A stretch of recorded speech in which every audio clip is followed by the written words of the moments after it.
Hello, I'm Eric Snodgrass, and thank you for watching today's Western U.S. Regional Forecast video, brought to you by Nutrien Ag Solutions. Well, the last 30 days has featured quite a bit of coastal precipitation basically from Washington, but really into parts of Oregon and Northern California. The Sierra Nevadas are packed full of snow, and the same pattern that's really brought a lot of snow to the western United States and a whole lot of lower elevation rain has also soaked much of the eastern part of the United States, really the southeast there in the Ohio River Valley and the Tennessee Valley.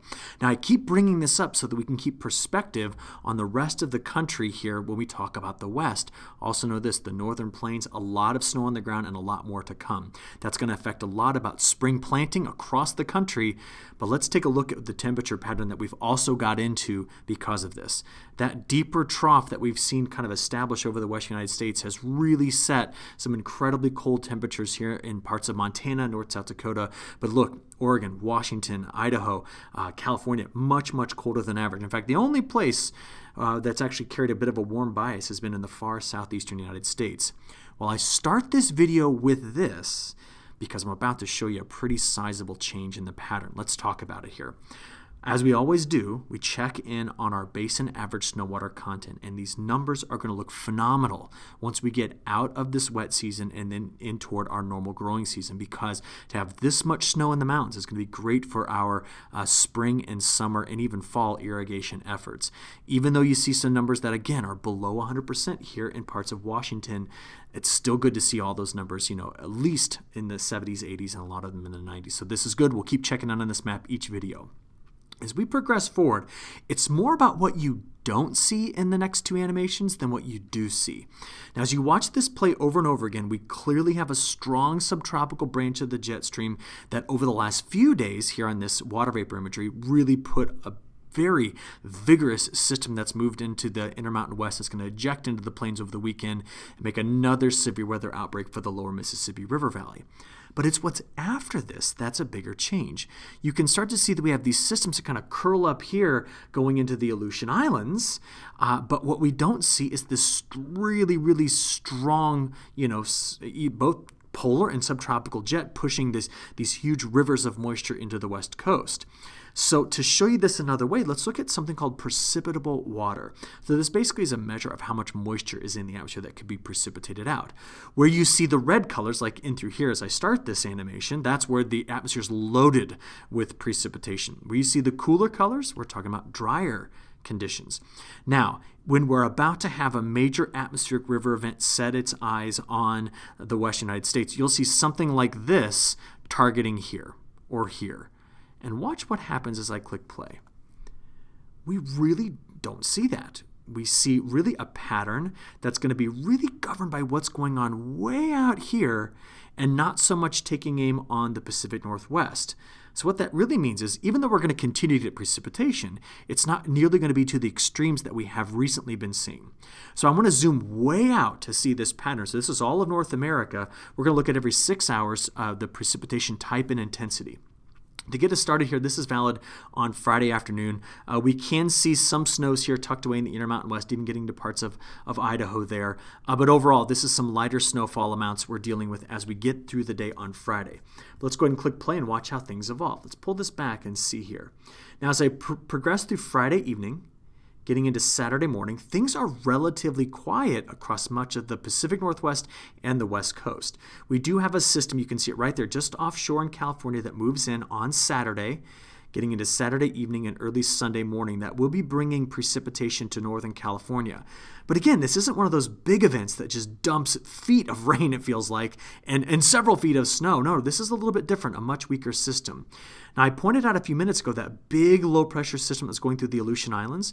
We'll watch it sneak down basically right through British Columbia, such that after a relatively quiet weekend for the Northwest, we get into next Monday night, Tuesday morning, we bring in some coastal rain, some higher elevation snow, and it pushes in out of the north and west. That actually moves across the Intermountain West and blows up a huge system in the middle part of the country. but things remain relatively calm. Now, it's still going to be cool. I'm expecting to see a lot of valley fog associated with this pattern, but we just don't see anything major taking it, basically taking aim anywhere on the west coast moving forward. Now, I've got you all the way out of here to the 16th of March, and what I really want you to see is the pattern shift at the end. Do you notice how right there, basically in the Gulf of Alaska, as we get out toward mid-month, we start to see a large low-pressure system developing? We're going to see a pattern shift that's going to feature split flow over the west and a dominating trough here over basically the Gulf of Alaska south of the Aleutian Islands. And that changes everything for our temperature and our precipitation moving forward. So let's kind of get a look at what precipitation at least looks like in the next week before we talk about that. Notice when we talk about precip amounts, getting you through the next, this takes you all the way up to next Friday afternoon, we really see here that even though there will be a couple of events coming into the coast of California, these numbers here are in the half-inch to maybe just over an inch range. We will be packing up some more snow in the Sierra Nevada, but this isn't huge snowfall amounts. So while it's not a dry pattern, it's not the flooding pattern that we've been seeing. Stepping up toward the northwest, we can see with that system that comes in early next week, we drop in quite a bit of snow to the Cascades and even into the Olympic Mountains here. But overall, these snowfall amounts are not that high for a lot of the Pacific Northwest. Certainly just seeing a couple of inches picked up here in the Sawtooth and in the Northern Rockies. We're not talking about much here. So this, again, we still have the precip, but it's not a really, really wet pattern like we've been in. What do our really wet patterns look like? Well, I made this composite map for March for our wettest Marches across the western United States. And it's pretty simple. They feature a pattern that does this. An elongated trough that's kind of tilted positively that stretches from central Canada back across British Columbia. In that flow pattern, we just stream moisture in from the Gulf. Well, let me show you, just remember this, let me show you this compared to what we've got coming up. Ready? Let me animate for you every 6 hours, troughs and ridges. Here we go. We click play. We can see this elongated trough in the near term sweeps to the south over California. Meanwhile, by Tuesday, remember Monday night into Tuesday morning, we do have this feature coming into the Pacific Northwest. After that, watch what happens. That trough moves into the central United States, and we go into what's called a positive phase of the Pacific North American pattern. So here we are on the 17th and 18th of March, and we see this sizable ridge moving up the west coast of the United States with this deep trough out here in the Pacific. Now, if that happens, that keeps a lot of our low pressure systems tucked away in the Pacific. And this basically gives us what we call split flow. The flow tends to do something like that. Now, that's a drier and thankfully a warmer pattern. But remember, when I say it's a warmer pattern, don't forget about the snowpack we already have in place.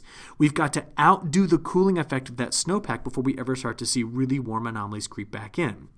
But there is this factor to it. This is looking at week 2, so I've gone out all the way to week 2 here. So not this upcoming week, the week following. Where do we see the wetter anomalies? Tucked away inside that low that's here. Whereas we actually, even though we'll see precipitation, much of the western United States has a drier bias. Now, what about temperatures? Remember, we still have that significant snowpack, which means we're not going to break away immediately from the colder pattern. But watch this. I'll animate every 6 hours moving forward. Montana, I have some very good news for you. We have been seeing all of these really, really cold colors in Montana, but look, as we progress into the second and third weeks of the month, we start to see that split flow pattern brings in, what could be much closer to average temperatures. And I even think for some folks in Montana to see temperatures only 3, 4, 5 degrees cooler than average rather than 25 to 30, this is going to be a welcome change. That's what that pattern shift is going to do for us in terms of our temperatures moving forward. And I want to finish this by taking you really far out. Here we are now at the beginning of April. We can see this elongated trough feature sitting here, but again, we kind of have this split flow. Now, this does not mean that it's going to be drier than average. This isn't a pattern that's really, really dry. Most of the time, split flow like this can be that, but because of the dominance of what I hope will be a stronger subtropical jet, we'll still continue to see precipitation, which we need. We got to carry this precip all the way through the month, at least halfway through the month of April. But this pattern in through here is not a bitterly cold pattern like the one we've been in. So what I showed you at the beginning of the video, finally breaking this pattern down. With that, though, I'm going to go ahead and wrap up this forecast video. We at Nutrien Ag Solutions hope you look forward to our next Western Regional forecast coming out early next week. Have a great weekend, and we'll talk to you again soon. Thank you.